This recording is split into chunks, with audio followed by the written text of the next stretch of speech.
માંડવી તાલુકાના દહીસરાના યુવાન પર મારક હથિયારો વડે હુમલો, સારવાર માટે ભુજની જીકે જનરલ હોસ્પિટલમાં દાખલ કરાયો.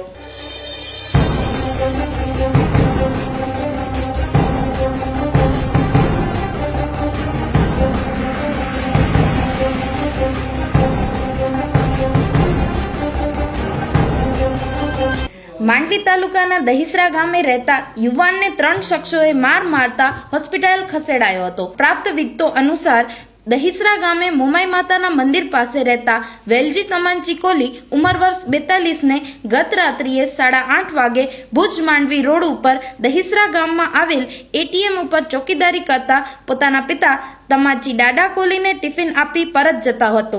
નશામાં ચકચૂર વિશ્રામ રમેશ જોગી, ભીમજી બાબુ જોગી અને રીતેશ જોગી રહે ત્રણે દહીસરા તાલુકો માંડવી ના ગાળો આપી હતી અને ધોકા અને લોખંડના પાઇપ વડે હુમલો કરી ગંભીર પ્રકારની ઈજાઓ પહોંચાડતા વેલજીભાઈને સારવાર માટે તેમના પત્ની માનબાઈ કોલીએ હોસ્પિટલમાં દાખલ કરતા કેરા ઉથાપડાના હેડ કોન્સ્ટેબલ પ્રવીણકુમાર વાણિયાએ આરોપી સામે વેલજી તમાંચી કોલીની ફરિયાદ ઉપરથી ગુનો નોંધી ધરપકડ કરવા માટે ચક્રો ગતિમાન કરેલ છે.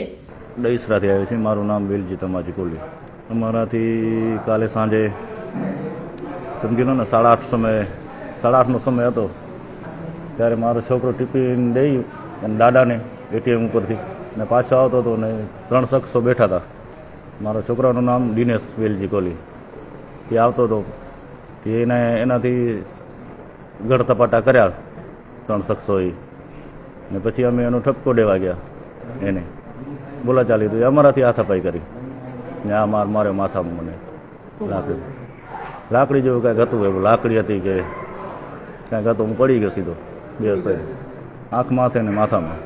એ લોકોનું નામ છે ભીમજી બાબુ જોગી, વિશ્રામ રમેશ જોગી ને એક એનો ભાણે જીતેશ ને મારી મને ને એ ભાગી ગયા. નશાયુક્ત હાલતમાં હતા ત્રણે.